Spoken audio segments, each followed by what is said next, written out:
Hoje a gente vai falar sobre um assunto que eu acho que você não sabe nada, você não tem a menor ideia de quem são as pessoas, do que tá acontecendo, nada. Então eu não sabia nem que a gente ia gravar esse vídeo, por exemplo. Isso é verdade, fui pego desprevenido. Pois é, de surpresa.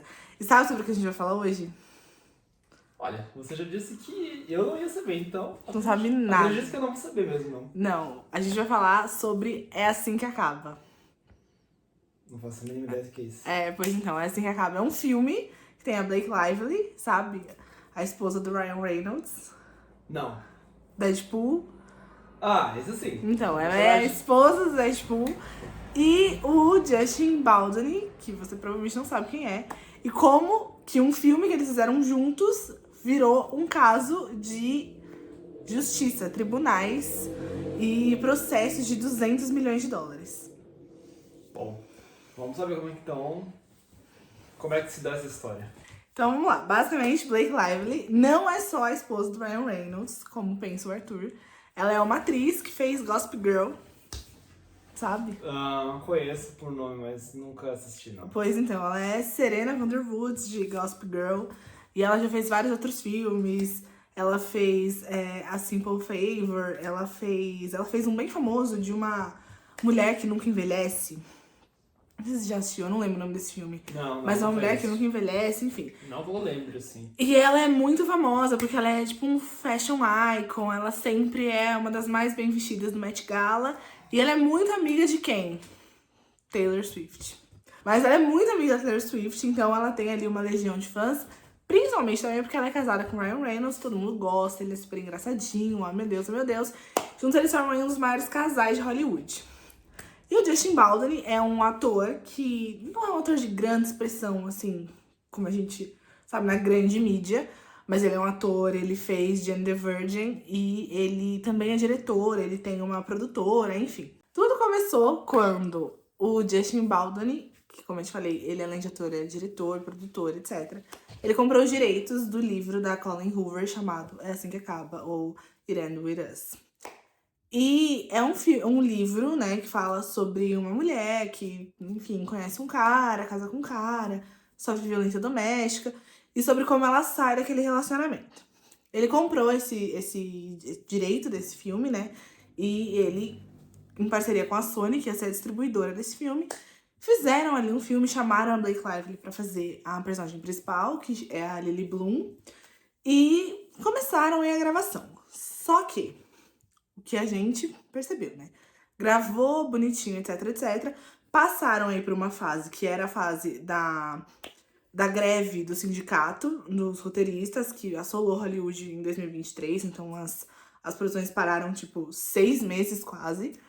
E depois voltaram, terminaram um filme e foram divulgar. Na divulgação, começaram coisas estranhas.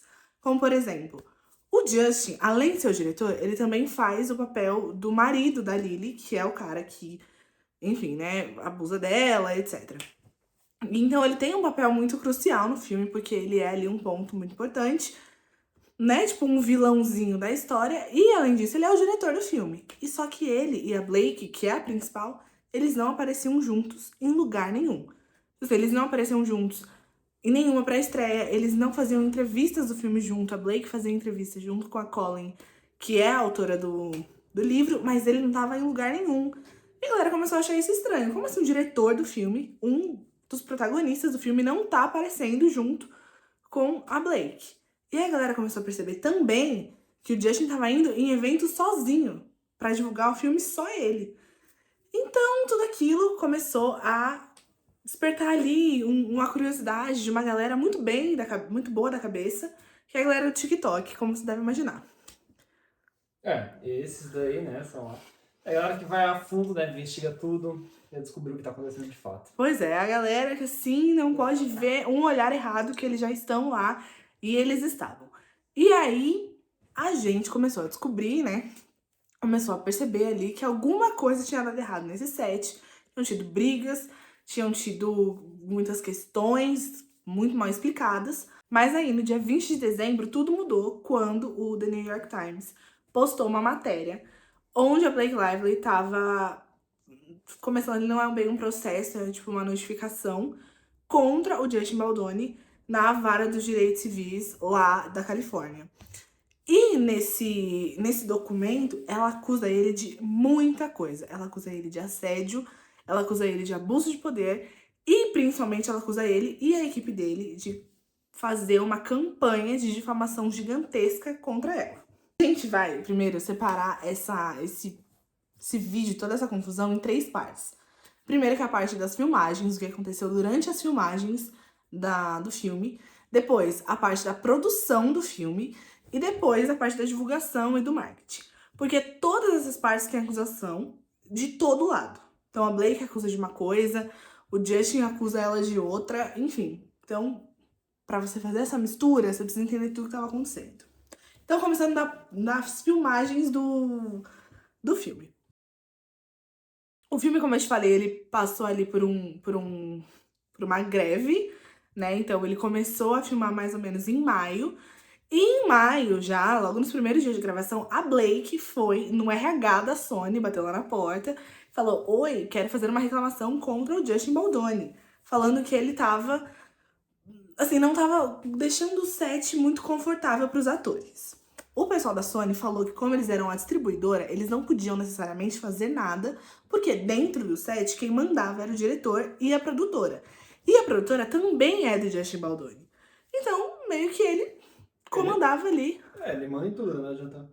Não tem muito com quem reclamar, na verdade. Exato, mas a Blake foi lá, fez essa reclamação em maio. Ela disse que teve uma outra atriz que também fez uma reclamação contra o Justin Baldoni no RH, que falou que não queria mais trabalhar com o Justin Baldoni, que ela só tava ali realmente no set, mas que não conseguia conviver com ele. Mas assim, até agora, pelo que eu vi, pelo que saiu, ninguém falou quem é essa atriz que não podia conviver com ele. Mas tudo bem, aconteceu tudo isso. E aí veio a greve, eles ficaram, como eu disse, 6 meses aí parados. E eles voltaram às filmagens no dia 3 de novembro. Só que antes de voltar às filmagens, o pessoal da Blake meio que mandou ali um documento com 17 itens que eles queriam que o Justin, não só que o Justin, mas que a produção do filme inteira arcasse para garantir a segurança da Blake durante aquelas filmagens.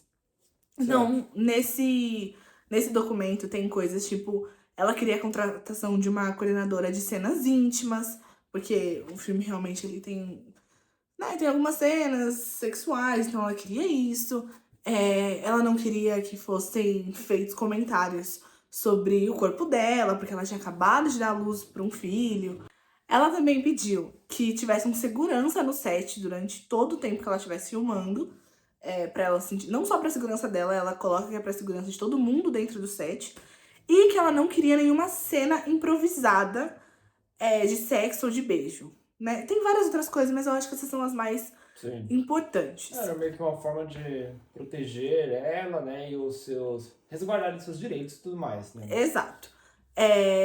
Esse documento foi enviado pra produtora, pra WFR, e quem assinou foi o Jamie Heath, que ele é o sócio do Justin e produtor de É Assim Que Acaba. Muito bem, isso aconteceu em novembro de 2023. Em janeiro de 2024, um ano atrás, teve uma outra reunião. E nessa outra reunião foram chamados o Justin, o Jamie, um produtor do filme, uma representante da Sony, a Blake Lively, que era a protagonista, e a Blake levou um representante dela. Sabe quem era esse representante? Quem? O marido dela. Legal, quer que ele saiba de tudo também. Levou ali o marido dela, só que tem uma outra questão. Aonde foi feita essa reunião? Foi feita numa cobertura da Blake e do Ryan em Nova York. Então, meio que o Justin tava entrando ali no Covil dos Lobos, porque ele foi em uma reunião de trabalho na casa de uma pessoa que já tava ali acusando ele de algumas coisas, com o marido dessa pessoa. Certo. E aí, já tinha umas coisas que assim, chegando lá, o Ryan Reynolds acusou o Justin Baldoni de fat shaming, de body shaming com a Blake. Porque ele falou que a Blake diz, né, no processo, que o Justin deu a entender que ela precisava emagrecer. E ela tinha acabado de ter filho. Que ele tinha falado, ela tinha comentado com ele que ela tava tendo ali alguns problemas no estômago.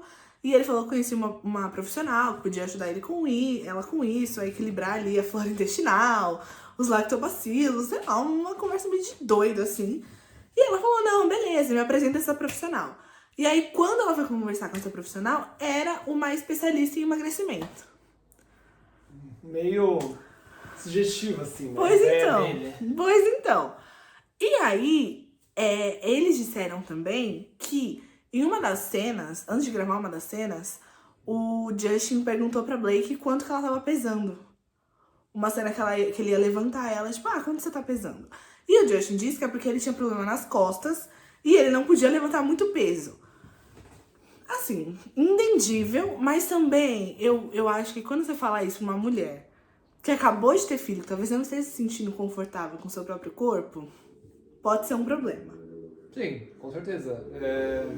E ele é nem um pouco discreto ainda pra piorar a situação, né? Deixando bem em aberto o que ele queria dizer com essas coisas e tudo mais. Exato. Então, o Ryan Reynolds meio que chegou acusando ele de tudo isso. Nessa reunião, eles fizeram um outro documento que era, tipo, regras básicas de convivência. E aí, tinham muito mais, porque tinham 30 pontos. No outro tinham 17, nesse tinham 30. E aí, eu vou até pegar aqui, ó. Ela colocou, assim, sabe, pingos nos is. Ela colocou, sem mostrar mais vídeos íntimos do Jake e do Jamie com as esposas dele, porque ela disse que eles mostraram nudes da esposa deles pra ela, tipo, olha aqui o nude da minha mulher. No mínimo estranho. Pois então. Sem mencionar o antigo vício em pornografia dos dois, porque ela falou que eles falavam que eles eram viciados em pornografia, e ficavam pedindo pra Blake falar, tipo assim, o tipo de pornografia que ela gostava de assistir. Perguntas bem bizarras, assim, pra ser bem honesto. Pois é. Pergunta isso pro outro. Mas então, oi, tudo bem? Bom dia. O que você gosta de procurar nos X-Vídeos? Eles estavam assim, sem mais inquisições do Justin Baldwin sobre os treinos da Blake.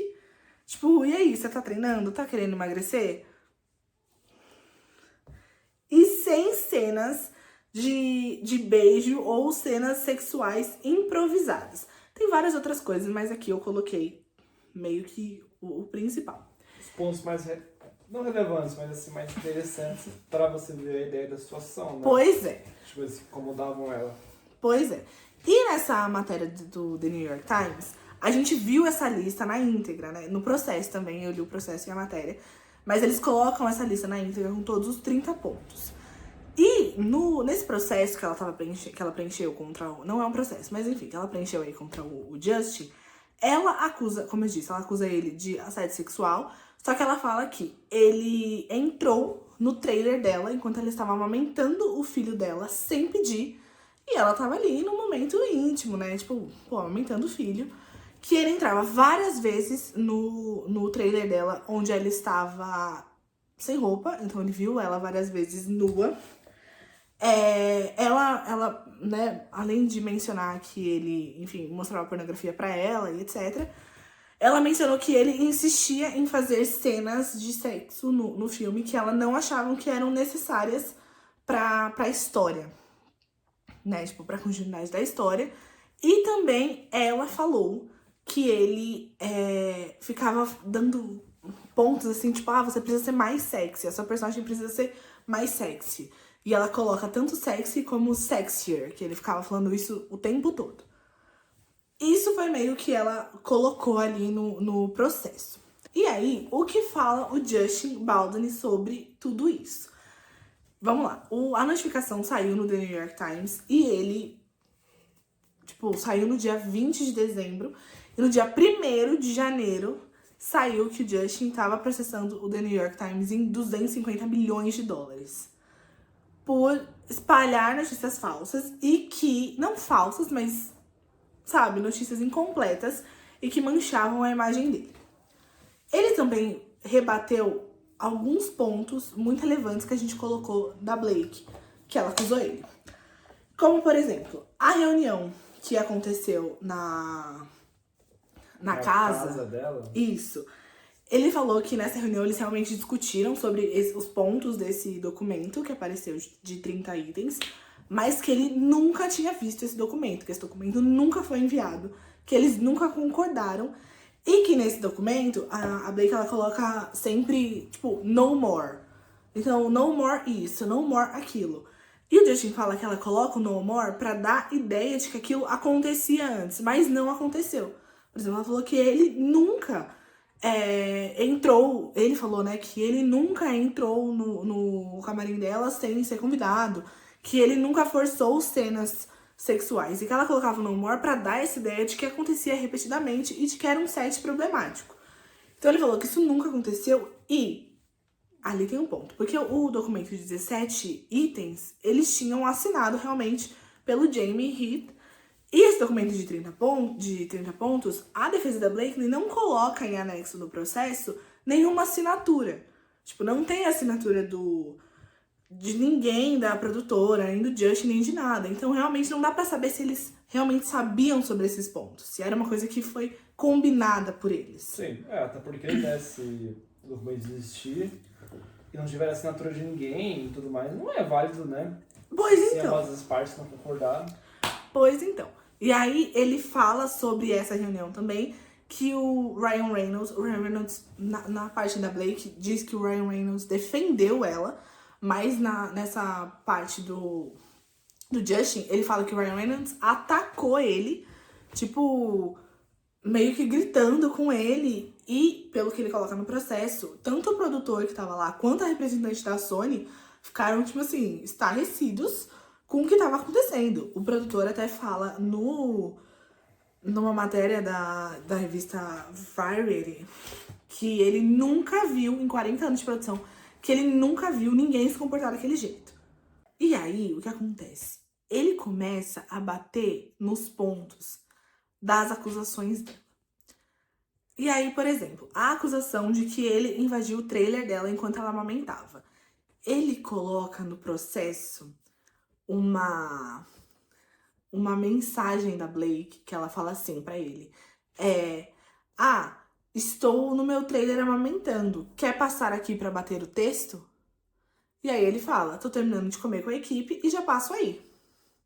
Então ela convidou ele. Só que assim, é importante também falar que beleza, ele mostra que ela convidou ele pra ir pro trailer, mas a Blake fala que ele entrou no trailer dela várias outras vezes e, enfim, pegou ela nua, que ele entrava sempre sem ser convidado. Ele provou que a parte que ela tava amamentando, ela que chamou ele. Certo. Mas também não dá pra... Ela também não prova que ela nunca convidou e ele entrou. Mas ele também não prova que ele entrou. Todas as vezes que ele entrou, ele foi convidado. É uma dúvida de ambas as partes, né? Acaba sendo. Pois então. E aí, sobre a parte do nude, né? Tipo, ele mostrou nude da esposa dele pra mim. Ele coloca que, na verdade, o Jamie, ele tava mostrando um vídeo do parto da esposa dele, que fez um parto em casa, pra dar ideias sobre a cena de parto que eles iam fazer no filme. E quando ele mostrou esse vídeo, a coordenadora de intimidade estava do lado. Então ele meio que mostrou ali o vídeo pra, ter uma noção de como acontece. Tipo, a gente tem aqui um vídeo pra gente se basear. Certo. Então, se ela tava do lado, ela pode servir como testemunha pra ele, no caso, né? Se ela concordar e tudo mais. Pois então. Só que a gente ainda não tá na parte de processo, né? Tá na parte de acusações. Sobre discutir intimidade com ela. Ela fala isso, né? Que ele fala sobre pornô, sobre intimidade e tal. Ele fala que em uma cena que eles iam gravar, a coordenadora de intimidades deu ali uma sugestão de que o personagem do Justin Baldoni meio que fizesse a personagem da Blake atingir o seu ápice e meio que, tipo, fosse embora, se desse por satisfeito. E que a Blake falou, ficou meio tipo, nossa, eu ficaria muito chocada se isso acontecesse comigo, eu ficaria meio, meu Deus, como assim? E aí o Justin, né, tipo, eles estavam conversando e ele foi lá e falou, mas a minha esposa adora quando eu faço isso com ela. Foi nesse contexto que eles estavam já falando sobre isso, mas de uma maneira muito superficial. Certo. Foi o que ele disse. Tá comprometedor até aí. Pois então. E aí, sobre as questões de chamar ela, de falar que ela precisava ser mais sexy, e aí eu tenho uma opinião. Que o primeiro é assim. A Blake é uma atriz e o Justin é o diretor, gente. Então, assim, ele está... Em certo momento, ele vai precisar dirigir ela. Em certos momentos, ele vai querer que a personagem seja realmente mais sexy, mais sensual, mais... Sabe? Acho que isso é normal de set. Não é nada, meu Deus do céu. Nossa, ele está... Sim, ele que coordena o filme, ele quer que a cena seja, sei lá, mais picante, que ela, sei lá, esteja numa certa posição, num certo jeito. E normal até aí, não é nada assim, nossa, que absurdo, tá? Queria que ela se exponha mais do que deveria e tal. É assim, tipo, sabe? Não é que ele tá fazendo isso com uma menina de 16 anos, tá fazendo isso com uma mulher de quase 40 e que tá no meio há 20 anos. Então, assim, é normal, sabe? Também não é a primeira cena de sexo que ela fez na vida.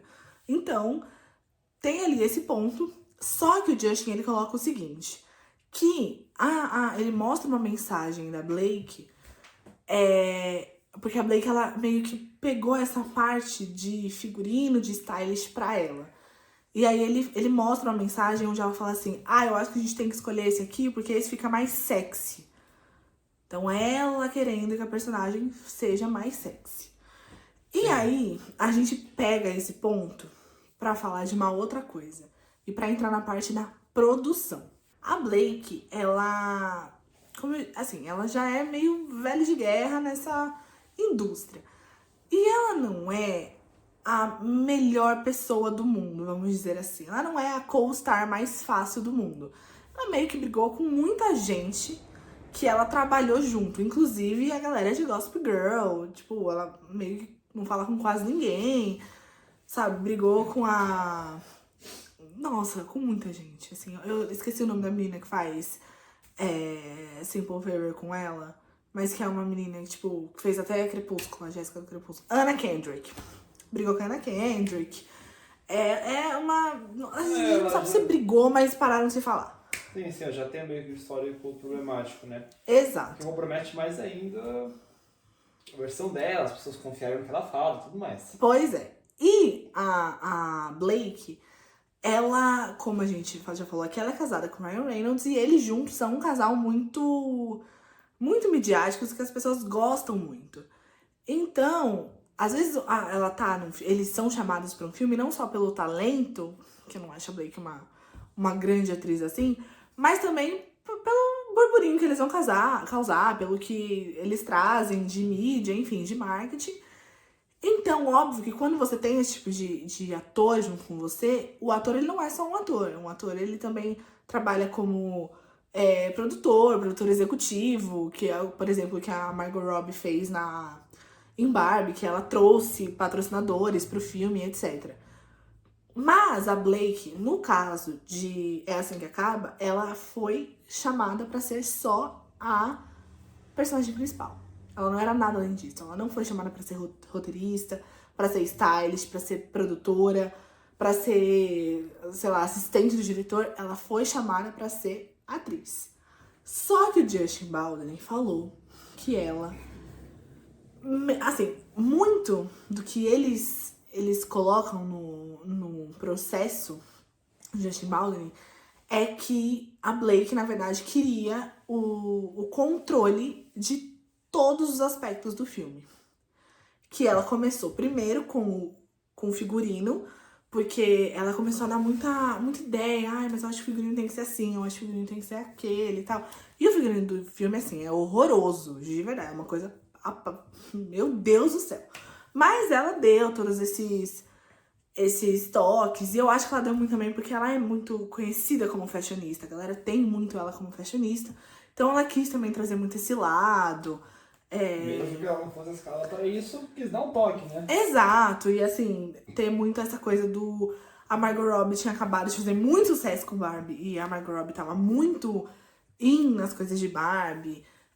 Você também tinha a Sarah Jessica Parker com And Just Like That, que tava voltando. Então tava todo mundo nessa coisa de moda, filme e tal. Então acho que ela quis trazer um pouco isso. E ela começou a meio que ser o ponto desse figurino do filme. Inclusive, o Justin fala que ela várias vezes foi pedir, tipo, sei lá, eu queria uma bolsa da Gucci, eu queria uma bota da Prada, e teve uma hora que eles falaram, tipo, a gente não tem esse budget pra trazer pra você. Falta orçamento pra tudo isso. Né? Gatinha, ninguém tem bilhões. Então, a primeira coisa que ela surrupiou, que ela colocou as mãos, foi nessa parte do stylish. E aí, depois ele fala que ela começou a querer dar pitacos nessa parte de roteiro e enfim, sabe, de continuidade do filme, de como o filme ia rodar. Que ele fala muito, né, sobre essa coisa do... mas é uma cena que não tem por que tá aqui, por que essa cena tá aqui? Mas é uma cena de sexo que não conta nada. Porque essa galera hoje em dia tá assim, nossa, mas a cena, por que tem cena de sexo? Porque não conta nada no filme.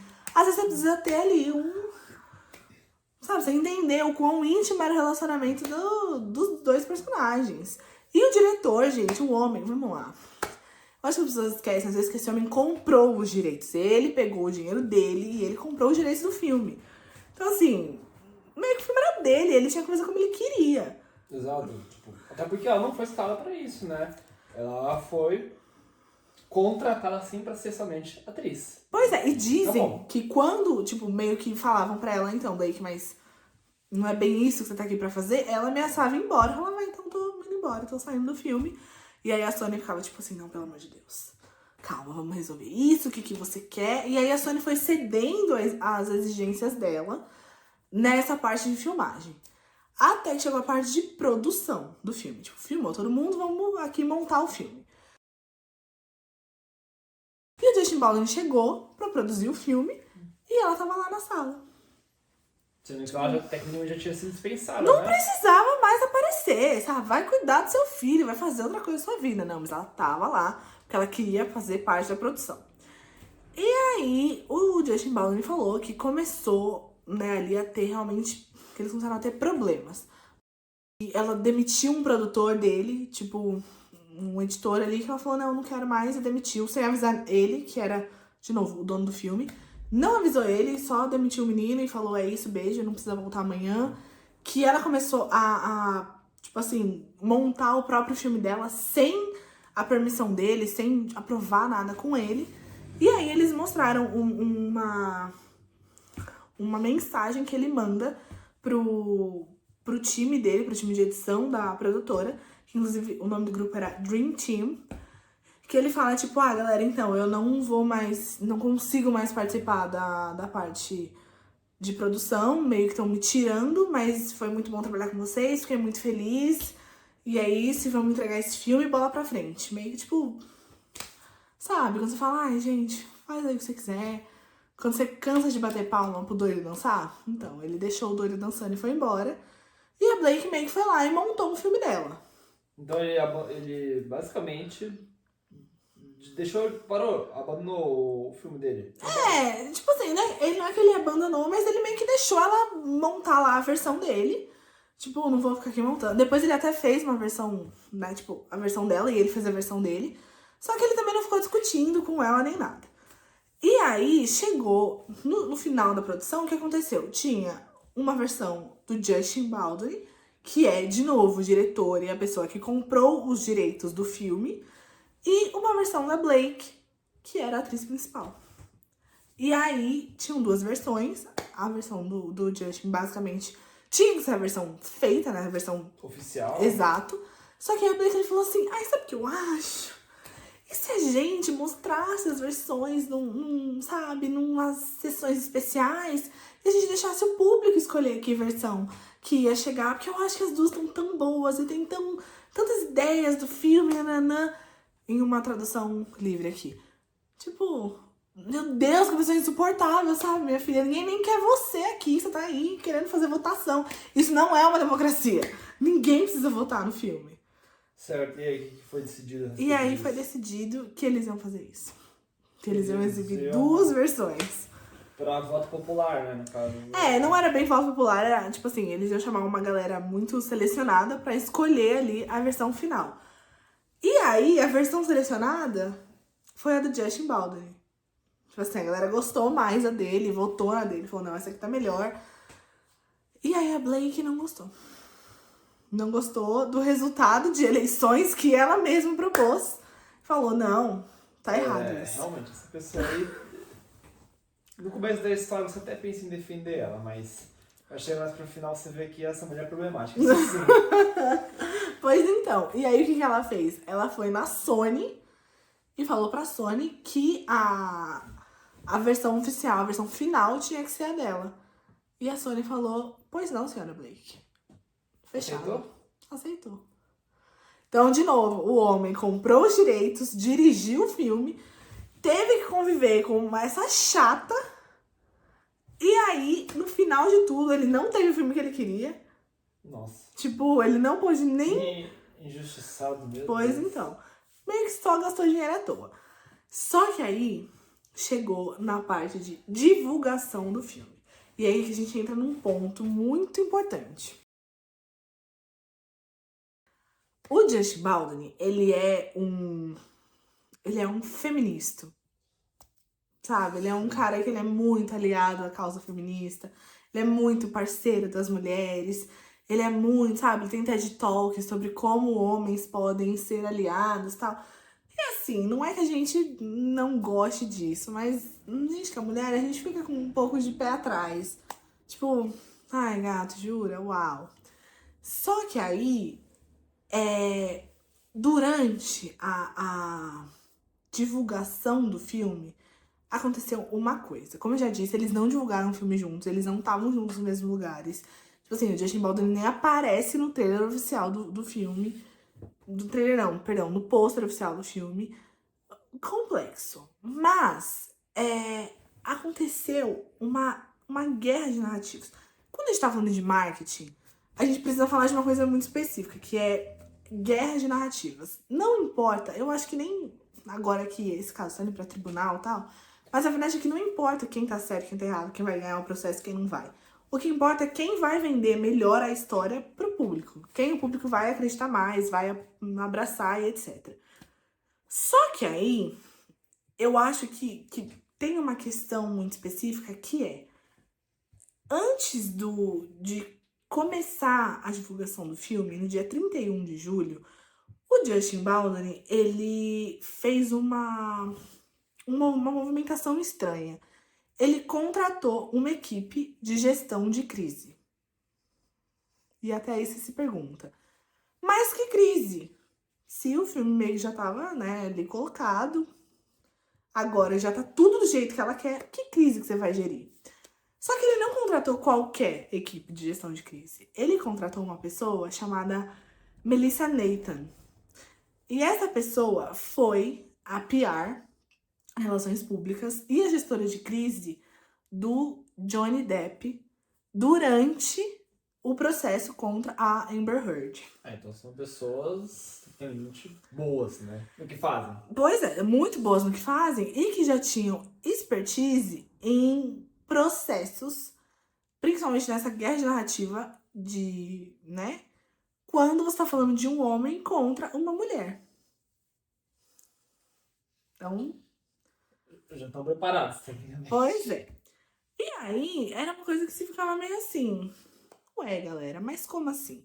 E principalmente porque o Justin Baldwin, ele já tinha uma PR, que era a Stephanie Jones. E a Stephanie Jones, ela era chefe de uma outra PR que chamava Jennifer Abel, ou Abel, mas eu acho que é Abel.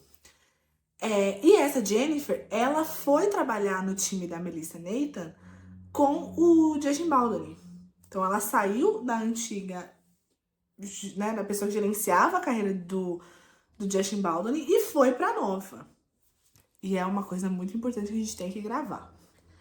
Durante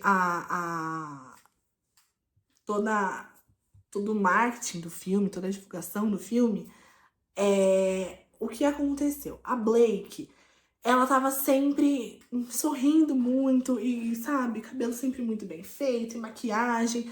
E aí teve uma parte que ela foi gravar um vídeo, até com a Colleen Hoover, que é a escritora do filme.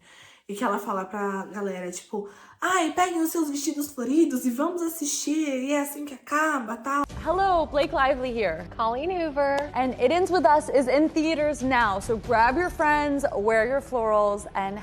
E a galera começou a ficar tipo, gente, mas será que ela não tá muito, tipo, animada, muito felizinha, muito romântica pra um filme que fala sobre violência doméstica? Tipo assim, um homem empurra ela da escada no filme, sabe? Será que é tão... Oh, meu Deus, que amor? É uma coisa estranha aí, né? Pois é. E enquanto isso, Justin Baldwin, no que ele ia divulgar o filme, que era poucas coisas, ele tava sempre lá falando sobre como o filme era muito importante pra tratar sobre a violência contra a mulher, porque era um tema muito urgente, como os homens podiam ajudar isso, como mulheres podiam sair disso, e telefone de ajuda e não sei o que, meu Deus, como ele é o nosso herói salvador. Muito que bem. Só que no documento lá que a Blake coloca contra o Justin, ela anexou uma coisa que eu achei muito interessante, que eram as diretrizes da Sony pra divulgação do marketing. Porque como a Sony é a distribuidora oficial, meio que a Sony é quem decide como vai ser o marketing. Tipo assim, o Justin Baldwin aqui na produção, beleza, você manda. Só que na parte do marketing a gente que decide. A gente que faz tudo, vai ser do jeito que a gente quer e como a gente quer. E nesse itinerário, né, nesse documento que dava ali as regras pra como seria essa divulgação, eles deixaram muito claro que não era pra dar ênfase nessa questão da violência doméstica. E sim, como a Lily Bloom, que é o nome da personagem principal, ela era uma mulher que tinha muita resiliência e de como ela teve muita força pra passar pelo que ela passou e se reerguer. Era um filme que falava sobre esperança, sobre recomeço. Tava até ali escrito que não era pra falar que era um filme que representava todas as mulheres, que cada mulher tinha a sua história. E aí tinha até uma parte que falava só se perguntado. Eu achei muito incrível isso. É tipo assim, só se perguntado. E aí tinha uma pergunta que era, mas você não acha que o filme ele não trata muito sobre violência doméstica? Ele até que romantiza um pouco essa coisa da violência. E aí a resposta era tipo, o filme foi construído em cima da visão da Colleen como uma menina que cresceu no Texas, não sei o quê. Tipo, meio que sem pé nem cabeça e tal. Só que assim, o que a gente entendeu foi que a Sony falou, galera, não vai ser um filme. E não é mesmo, gente. Assim, você assiste o filme, não é um filme que você olha e fala, meu Deus, sabe, realmente, como trata. Que filme impactante. Exato, nossa, como trata bem a violência contra a mulher. Tipo, não, é um filme... Tipo, é um romancezinho que tem ali sua carga de drama e tal, mas... Não é, sabe? Não é 12 anos de escravidão pra mulheres. Não é exatamente isso. Sim, não é aquele filme que serve pra trazer aquelas reflexões profundas, você fica, né, dias pensando naquilo, Exato. no outro. Bom. Exato, tipo assim, sabe? E a própria Sony quis colocar isso como um filme muito mais leve do que era de fato. Então a Blake tava ali meio que sendo uma palhaça. Ai, meu Deus, leva seus florais, sabe? Toda a questão... Quando faziam backdrop do filme nos cinemas, eles colocaram tipo um balanço com flores, tal. Uma coisa meio brega até. Mas assim, era o que a Sony queria passar. Era meio que como a distribuidora oficial do filme deu o direcionamento pra ela. E ali ela seguiu. Eu achei extremamente profissional, porque, gente, é isso. Sabe, ela quis fazer como mandou a patroa. Só que quem não seguiu essas recomendações foi Justin Baldwin. Por quê? Porque aí entra Melissa Jacobs e Jennifer... Melissa Jacobs não, Melissa Nathan e Jennifer Abel, que estavam ali colocando ele como um cara que era muito feminista. E tipo assim, a Blake é uma sem noção e o Justin é um cara muito centrado e muito empático e muito racional e muito, sabe? Tipo, galera, não é bem assim. Então, meio que começou assim. E aí, no processo da Blake, ela fala, e principalmente na matéria do The New York Times, que é onde o The New York Times foca muito, ele foca nessa máquina de destruição de reputação. Como Justin Baldwin contratou uma máquina de distribuição de reputação pra destruir a Blake. E aí, lembra que eu te falei que o Justin Baldwin, ele demitiu a sua antiga PR pra contratar essa que era a PR do Johnny Depp? Sim. Pois então, a Jennifer Abel, ela trabalhava com essa antiga PR. E quando ela foi demitida, essa antiga PR falou, então deixa aqui o seu computador, o celular que você usava, tipo, pra falar com os nossos clientes, etc, etc. E aí, com isso, eles conseguiram acesso a conversas entre a Jennifer Abel, a Melissa Nathan e o Justin Baldwin.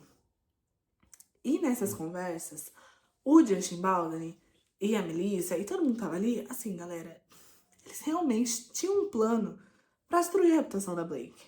Tipo assim, teve um momento até que a Melissa escreve, tipo, Justin, quer que ela seja enterrada. Tipo, ele queria destruir a reputação dela, de fato. E aí, tem uma coisa muito engraçada. Ele manda um print de uma thread no Twitter que uma Selenator fez falando mal da Hailey Bieber, que é a mulher de Justin Bieber. Que era tipo, como a Hailey Bieber é um serviço pra mulheres, alguma coisa assim. E aí o Justin, ele fez um print disso e mandou no grupo e falou, tipo, a gente precisa fazer algo assim, meio que, sabe? Aí eu fico imaginando você ser tão hater, você odiar tanto alguém que você vira referência de ódio. Pois é. Isso é maravilhoso. Passa, né, beleza, né, ele tinha o ponto dele, de que ela acabou com o filme dele, que ele queria fazer e tudo mais, né?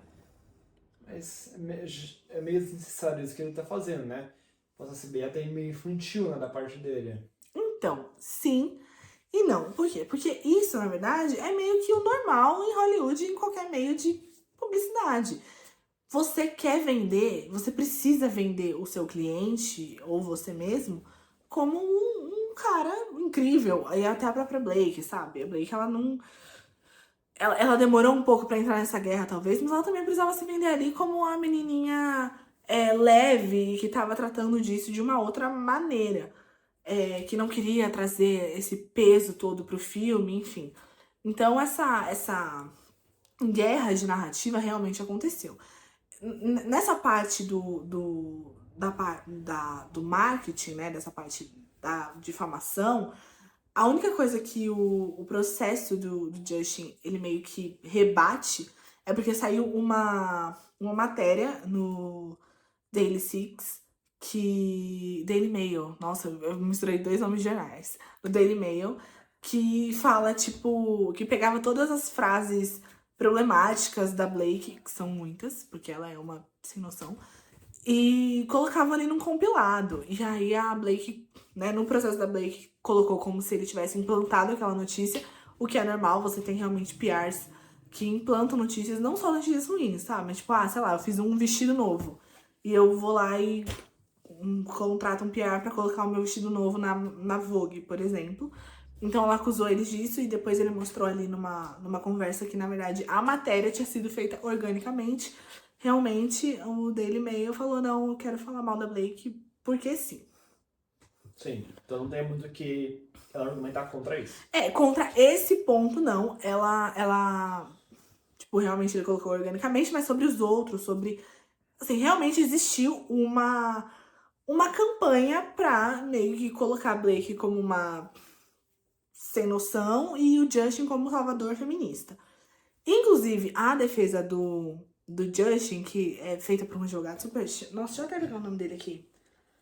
Que ele é, tipo, advogado de um... Brian Friedman, que ele é advogado de um fofoqueiro muito famoso nos Estados Unidos, que é o Paris Hilton. E, tipo, o cara é muito foda. E aí, a defesa do Justin, eles, na verdade, o que eles colocam em xeque ali nessas trocas de mensagem entre o Justin e as PRs, é como a Blake teve acesso a esse tipo de mensagem. Porque como ela não fez um processo, ela fez uma notificação, ela não tinha nenhum meio legal pra conseguir aquilo. Então como que ela conseguiu? Porque a Jennifer nem a Melissa deram as mensagens pra ela. E aí o que descobriram é que realmente quem deu as mensagens pra ela foi a Stephanie Jones, que era a ex PR do Justin Baldwin. Então, talvez aí essas mensagens não tenham chegado na Blake de uma maneira muito lícita. Então, talvez eles batam um pouco nessa tecla, mas é fato que as mensagens aconteceram, gente. Não tem nada que eles possam rebater contra isso. Inclusive, o advogado do Justin Baldwin foi dar uma entrevista pro TMZ, e aí ele falou que eles acharam evidências que vão afundar a PR da Blake, que é o nome de Leslie Sloan. Ele tava falando com o Harvey Lenz, lá do TMZ. Ele falou, a gente vai afundar ela porque a gente descobriu que ela estava fazendo uma campanha de difamação contra o Justin. E aí o Harvey fala, tipo, não, mas isso é normal em Hollywood, então, tipo, qual que é o problema? E aí o advogado até fala, não, você tem que perguntar pra Blake qual que é o problema, porque ela tá falando que o Justin fez isso. E aí o Harvey pega e fala assim, então, mas vocês dois fizeram isso.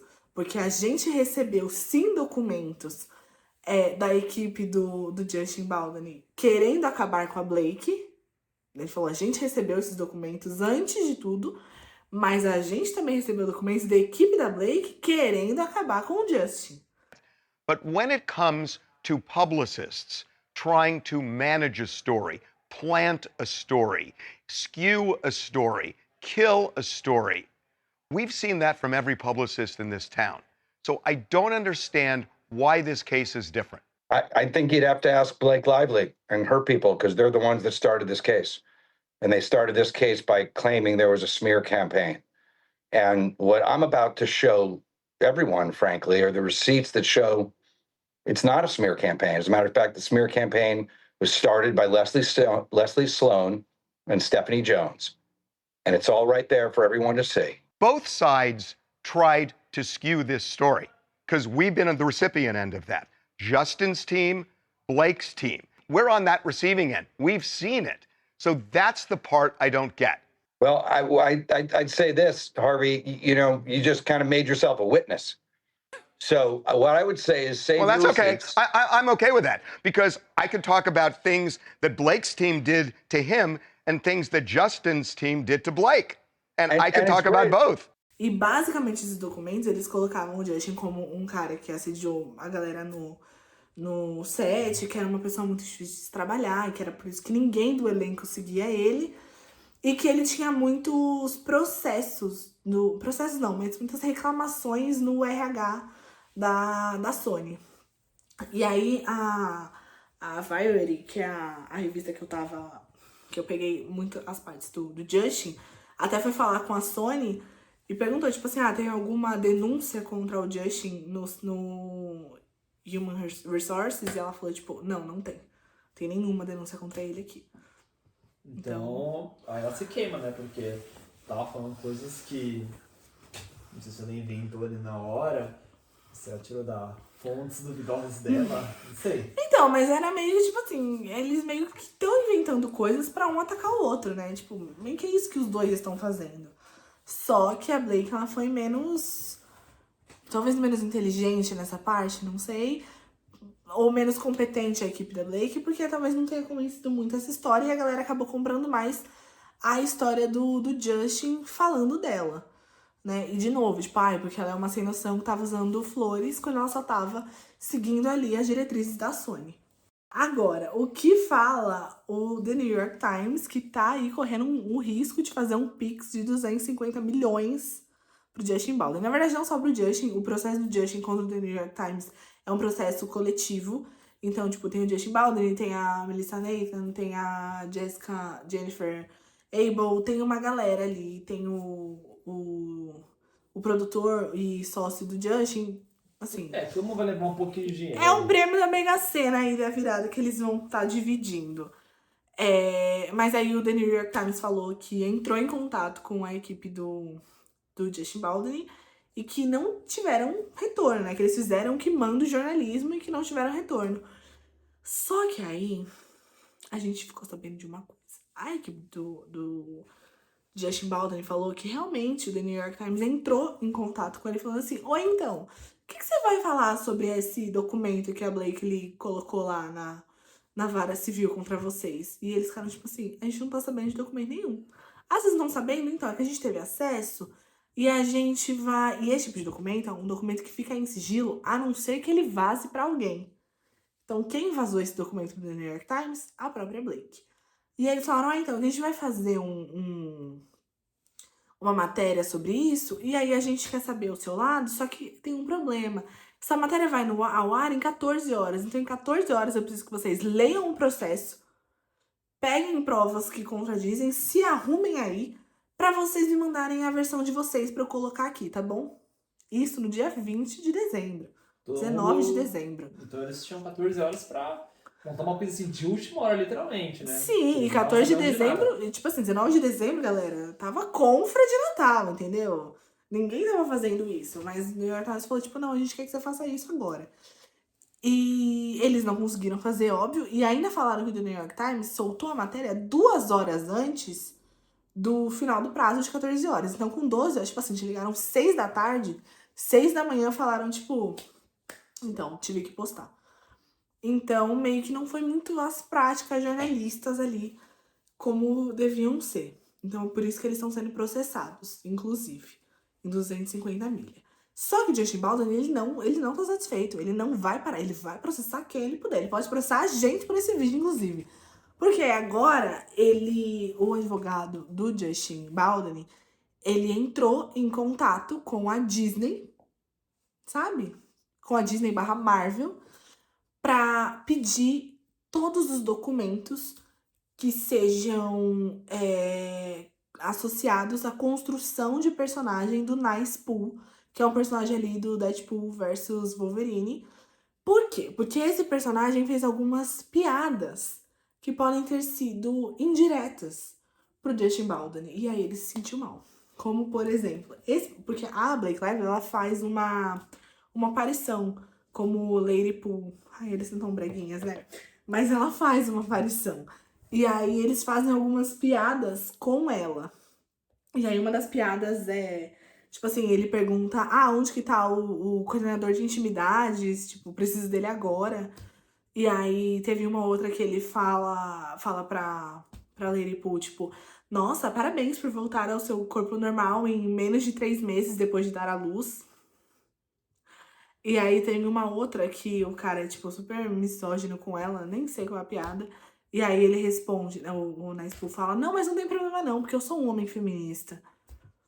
E aí o Justin Baldwin, ele se sentiu ofendido. Né? Ele sentiu pra ele, essa indireta. E agora ele tá querendo que a Disney... Tipo assim, isso saiu hoje agora, faz 3 horas. Na verdade saiu no dia 7, mas saiu na imprensa hoje, 3 horas, porque a gente tá gravando esse vídeo. Então ele tá ali numa máquina de processo. A princípio, que ele puder ir atrás, né, pra ganhar, sustentar os argumentos dele e tudo mais, ele vai, né, porque não sei quem é que vai ganhar isso daí, que é meio difícil de se saber. Os dois lados têm pontos fortes a serem sustentados, mas o que ele puder contar ali, né, na defesa dele... Com certeza. Mas e aí, Arthurzinho, o que você achou? Quais são os seus 50 centavos sobre essa treta? Polêmico, né? Não sei, como eu disse, não sei quem vai levar isso daí, esse pote de ouro.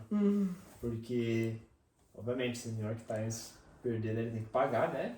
Mas se o diretor lá, o Justin Baldwin, perder, ele vai ter que pagar uma coisa também, certeza. E dizem que, não sei até onde é verdade, mas dizem que o The New York Times não perde um processo há 80 anos. Sim, porque o The New York Times é um dos jornais mais confiáveis do mundo. É um speedrun de processo aí, hein, galera? Sim. É muito processo para todos os lados. Até que ponto ela tá certa, ela tá errada, não sei até que ponto o diretor está certo, está errado, mas só sei que você deve se inscrever no canal, ativar as notificações e deixar aquele like. É isso.